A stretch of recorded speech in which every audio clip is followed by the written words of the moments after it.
Ramdam na ramdam ni Joaquin ang init ng kamay ni Zinaya, pati na rin ang naambok na tiyan nito. Napahinga ng maluwag siya at napalunok ng mariin. Ang kaninang tensyonado niyang muka ay biglang nawala. Ibinuka niya ang kanyang bibig at muling nagsalita sa asawa. Sobrang takot na takot ako nang malamang sinugod ka sa ospital. Pipi ako nananalangin sa Diyos kanina na sana'y iligtas kayo ng anak natin, kung kaya't nang makita kong okay lang kayo. Ay nawala ang kaninang takot at kabang nararamdaman ko. Nakahinga ako ng maluwag. Wala na akong ibang sasabihin pa kung hindi salamat sa Panginoon dahil ligtas ka at si baby. Yan lang ang mahalaga sa akin. Napangiti ng matamis si Zenaya at pinisil ang kamay ni Joaquin. Napatango-tango ito. Naiintindihan ko, Habi. Paulit-ulit ko mang sabihin ito. Pinapangako kong iingatan ko ng sarili ko at hindi na muling mangyayari to sa akin. Hinding-hindi na kita pag-aalalahanin ng ganito. Samantalang na makita ni Alexander ang mag-asawang Anderson na punong-puno ng pagmamahalan sa isa't isa, ay talagang napahanga siya sa mga ito. Sumilay ang ngiti sa kanyang labi dahil bigla niyang naalala ang dati. Ganitong-ganito rin sila sa kanyang asawa. Nang malaman kasi nila na nawala ang anak nila ay hindi yun naging hadlang upang magkaroon ng mitya ang kanilang relasyon. Mas nilawakan pa nila ang kanilang pag-iisip at mas lalong minahal pa ang isa't isa. Napatikim at napaubo si Alexander. Ayaw man niyang putulin ng lovebirds, ngunit kailangan niya na rin umexit dahil may gagawin pa siya. Tumayo siya sa kanyang kinaupuan at prenteng lumapit kay Zenaya.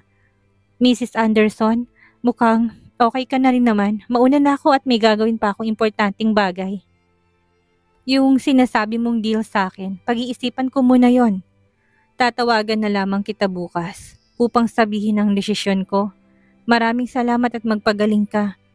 Nilipat ni Zenaya ang atensyon sa lalaki saka napatango. Ako dapat ang magpasalamat sa iyo, Mr. Monte Carlo, dahil tinulungan mo ko kanina. Salamat at hindi ka nagdalawang isip na isugod ako dito sa ospital. At sure, take your time at pag-isipan mo ng mabuti ang deal ko sa iyo. Ngumiti lamang si Alexander saka sumagot. Walang anuman yon. Sandaling sinilip niya si Joaquin at ibinalik ang tingin sa babae.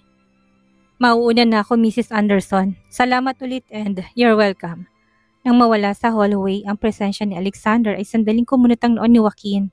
Naglalaro sa kanyang isipan ang sinasabi nitong deal na ibinigay ng asawa niya sa lalaki. Litong-lito siya kung kaya't hindi niya napigilan ng sarili na magtanong sa asawa. What's the deal? Ano yun?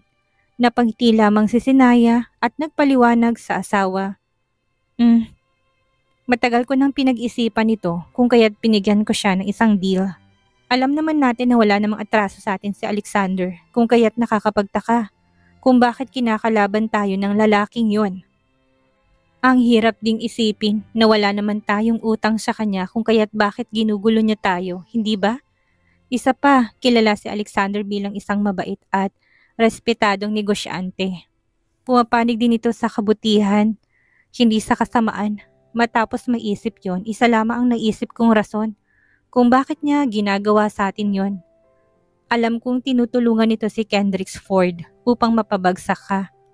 At gaya nga ng sinabi ko sa'yo, may isang alas na hawak-hawak si Kendricks laban kay Alejandro.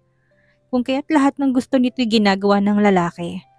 Napagpasyahan ko rin na ayain siyang magkape upang makipagtulungan sa kanya.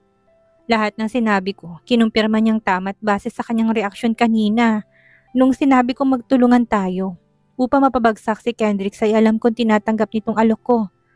Kung mangyari man yon, alam kong mahuhuli natin si Kendricks at mapapabagsak natin ang lalaki. Tahimik na nakikinig si Joaquin sa paliwanag ng asawa. Habang nakikinig ay nagkaroon ng kaliwanagan ng kanyang isipan. Sandaling kumunot ang kanyang noo, maya-maya ay napahinga ng maluwag. Tumango siya ng marahan at hinawakan ng kamay ni Zenaya. Magaling nga talagang aking asawa. Ngunit huwag ka nang mag-isipan ng sobra at baka masugod ka na naman sa ospital. Hindi ko kakayanin yon. Seryosong sabi ni Joaquin kaya naman, hinalikan ni Zenaya ang kamay niya at tumango. Opo, Habi. Hindi na po. And sorry dahil pinag-alala kita. Hindi na mauulit. Pasensya ka na kung nagiging pasaway ang asawa mo ngayon. Nakangiting sagot ni Zenaya sa asawa. Sumagi sa paningin ni Sinaya ang figura ni Jared na ngayon ina-estatwa lamang habang nalalaki ang mga matang nakatingin sa kanyang likuran. Para itong nakakita ng multo dahil sa sobrang gulat. Namumutla rin ang mukha nito habang nakaawang ang labi. Sumikit ang mga mata ni Sinaya dahil sa reaksyon ng assistant ng asawa, kung kaya't nalilito siyang nagtanong.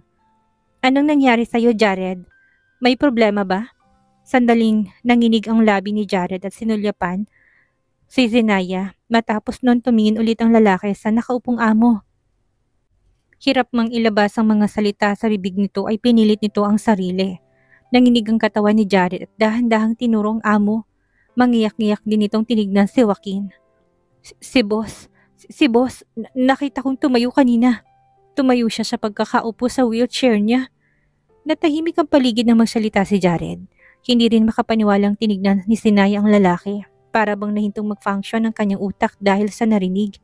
Pati siya ay naistatwa na rin dahil sa sobrang gulat. Sa wakas, nagawa niya magsalita. Totoo ba ang sinabi mo, Jared? Paulit-ulit na tumangon lalaki bilang sagot. Totoo, Mrs. Anderson. Totoo yun. Kitang-kita ng dalawa kong mata kung paano tumayo si boss nang walang tulong ng iba. Tumayo siya kanina. Unti-unting sumilay ang ngiti sa labi ni Sinaya. Kitang-kitang lumiwanag din ang mga mata ng babae dahil sa sobrang kagalakan. Talaga? Tumango ulit si Jared habang napangiti ng malawag.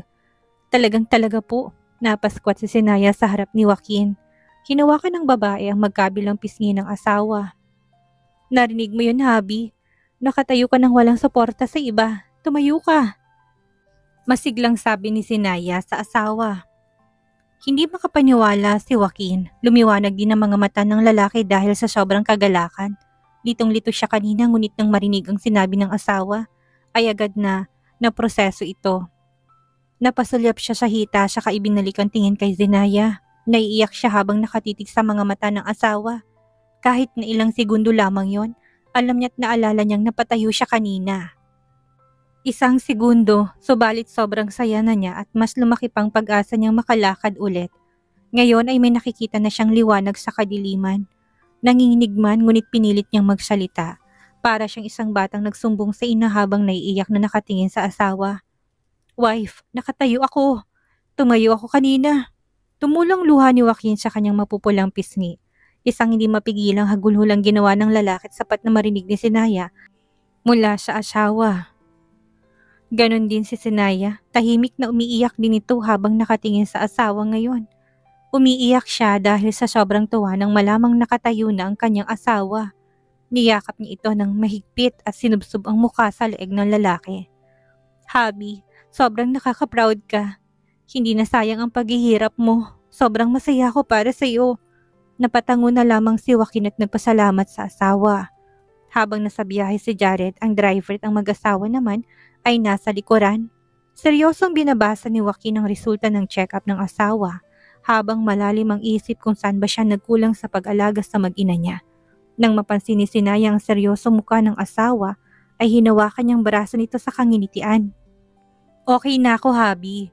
Ayon sa resulta, normal naman si baby. Malakas na rin naman ako kung kaya't huwag ka nang mag-alala dyan. Papasok na nga ako sa... Nang marinig ang sinabi ng asawa ay napailing si Joaquin. Hindi pwede. Kailangan mo munang magpahinga dahil alam kong pagod at mahina ka pa.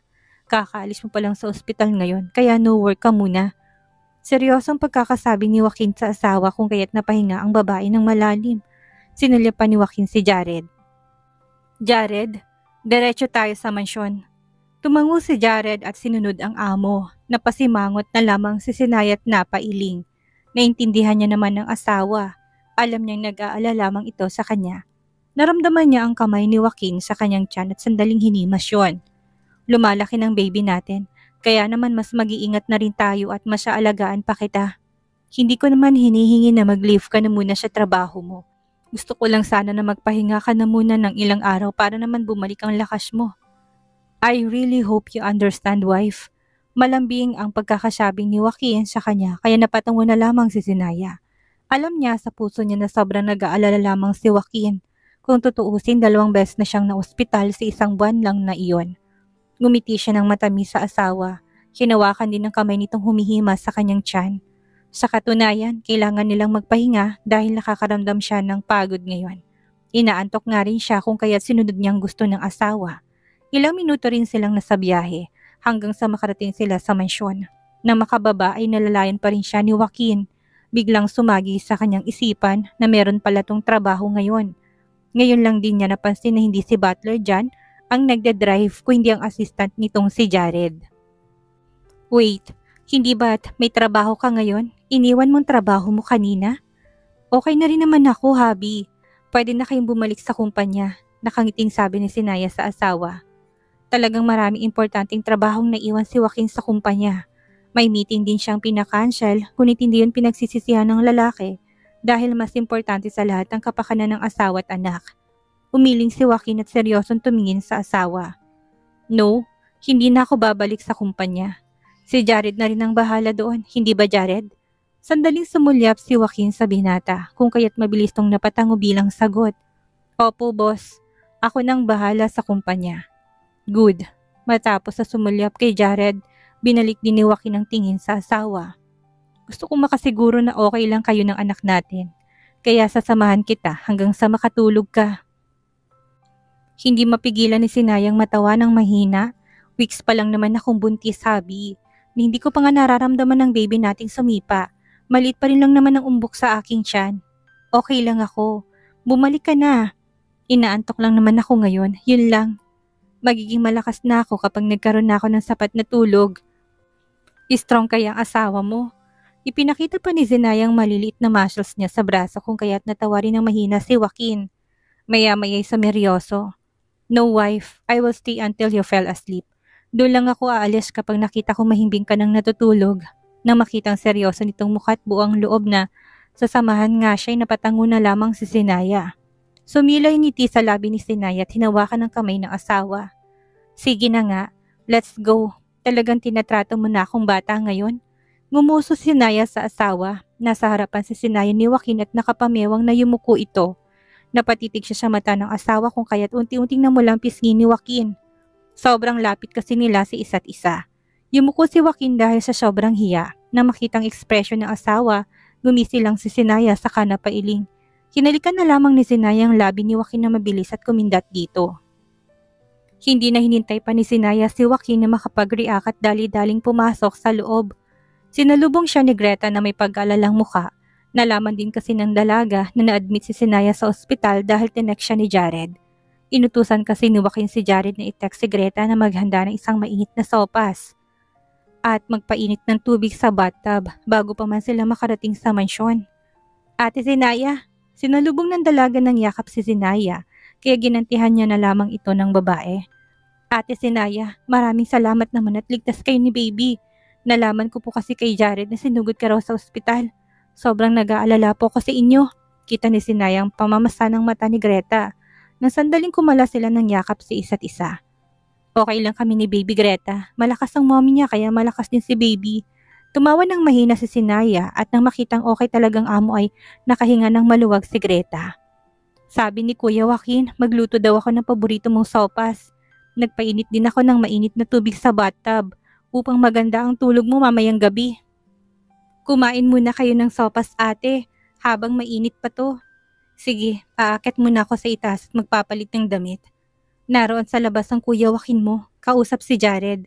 Yayain mo din silang kumain ng sopas. Mamaya, bababa na lang ako, pakisabi sa kanya. Utos niya kay Greta. Nang mawala sa kanyang paningin si Greta, ay agad siyang umakyat sa hagdan at pumasok sa kwarto. Kinuha niyang telepono sa kanyang bulsa at may tinawagan. Ilang ring lang naman ikagad ng sinagot to sa kabilang linya.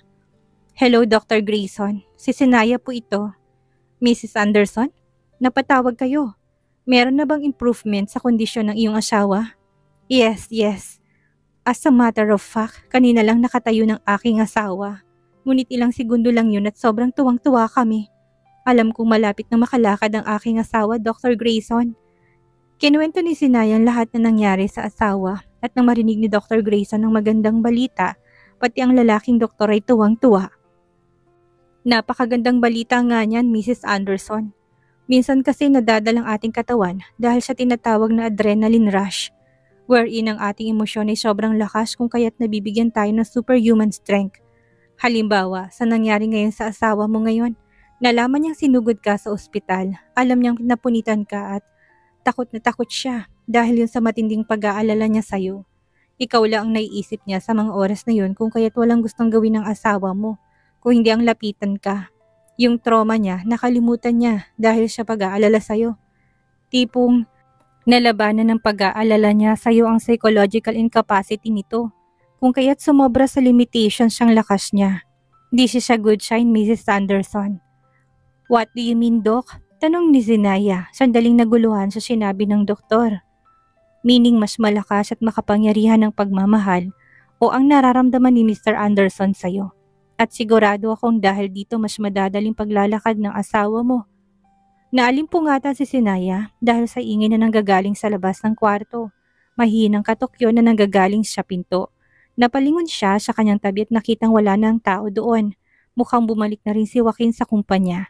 Nang makita niya ang orasan, mag-aalas 5 na pala ng hapon. Ni hindi niya inasahang ilang oras na pala siyang natutulog at medyo matagal-tagal na rin. Dahan-dahan siyang umupo sa kama nang makita si Greta na pumasok. May dala-dala itong tray na naglalaman ng isang mangkok at isang baso ng mainit na gatas. Ate Zenaya, sabi po ni Kuya Kit, dalhan ko po kayo ng mainit na sopas at gatas. Marami po akong nilagay na gulay dito. Yan po kasing bili ni Kuya sa akin para malasog kayo ni baby.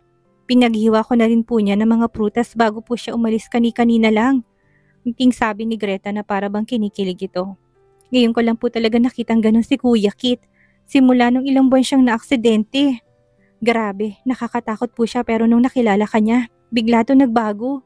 Hindi ko inaasahan na may pagka-sweet din pala ito. Hagikik na sabi pa ni Greta sa kanya. Napatango na lamang si Zenaya at tinulungan si Greta na ilapag yung tray sa gilid ng mesa. Bigla niyang naalalang paulit-ulit na paghalik ni Joaquin sa kanya sa noo pati na sa kanyang labi. Hinimas-himas din itong kanyang likod para makatulog siya ng mahimbing. Tama si Greta, sobrang sweet nga ng asawa niya. Nang matapos sa pag-aayos si Greta ay kagad siyang nagpasalamat. Umalis naman ito dahil may gagawin pa ito sa ibaba. Dahan-dahan siyang umupo sa harap ng mesa, kinuha ang kutsara at hinipan ng sabaw. Pinasok niya yon sa kanyang bibig kung kaya't napapikit siya ng mariin. Ang init ng sabaw ay pumunta sa kanyang tiyan na kung kaya't naging mainit din ang kanyang nararamdaman. Napahinga siya ng malalim. Sobrang sarap talaga ng luto ni Greta. May future ang dalagang yon. 1 taon na nga lang magtatapos nito sa pag-aaral.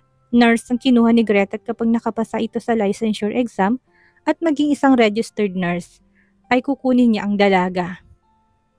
Ilang minuto rin bago naubos ang masarap na sopas na niluto ni Greta. Kinain niya din ang mga hiniwang prutas ng kanyang asawa at kasunod noon ay ang pag-inom niya ng mainit na gatas. Busog na busog siya. Nang matapos, inunit niya ang kanyang kamay saka napahawak sa tiyan. Nabusog ka ba, baby? Tanong ni Zinaya sa maliit na umbok sa kanyang tiyan. Maya-maya napagpasyahan ni Zinaya na pumasok sa kanyang office. Samantalang agad namang kinuha ni Greta ang tray sa loob ng kwarto ng mag-asawa at hinugasan yon. The next din ng dalagang Kuya Kit niya at nag-report na naubos ng ate Zinaya niya ang inihanda nilang pagkain kanina. Umupo si Zinaya sa kanyang suave chair habang nasarapan niyang kanyang laptop. Ilang minuto na siyang nag-iisip kung anong gagawin niya ngayon. Sobrang nababagot na siya. Kung pwede nga lang umalis at pumasok sa ospital ay ginawa niya na. Subalit magagalit naman ang kanyang asawa. Ayaw pa naman itong magtrabaho na muna siya. Napahinga si Zinaya ng malalim.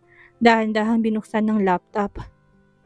Pumunta siya sa Google Chrome at biglang nag-pop out sa kanyang harapan na aksidenteng nangyari sa kanyang asawa. Bigla siyang may naalala nung nakarang araw ay sinearch niya pala ito at hindi man lang natuloy dahil biglang tumawag si Dr. Grayson sa kanya. Agad na sa seryosong kanyang mukha nang sandaling makitang mga article tungkol sa kanyang asawa. Sandamakmak ang bumungad na article sa balitang yon. Halos mag-boom na ito sa social media kaya madaling mahanap ang aksidenteng yon kapag sinearch sa website. Ilang minuto rin siyang nag-browse subalit pare-pareho lamang ang laman ng article. Na-aksidenteng asawa niya, namatay ang best friend nito pati ng driver ng truck kung saan sila bumangga. Halos paulit-ulit lamang ang kwento.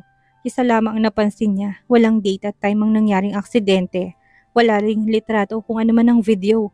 Mukhang pati yun ay minanipulate ng pamilyang Anderson. Ayaw siguro ng mga tong lumalapang sitwasyon. Kinik na sana niya isang article nang biglang may nahagip ang kanyang mga mata. Bumungad sa article na yun ang oras at date kung kailan nangyaring aksidente ng asawa. March, 4:00 ng hapon sa Makiling Highway. Napahinga ng maluwag si Sinaya dahil siya nakita. Sa wakas at nalaman na rin niya kung saan at kung kailan nangyaring aksidente. Napasandal siya sa kanyang swivel chair. Kinuha niya isang basong tubig na nasa harapan niya at ininom yun. Isa na lang ang kailangan niya, ang copy ng CCTV footage ng nasabing aksidente.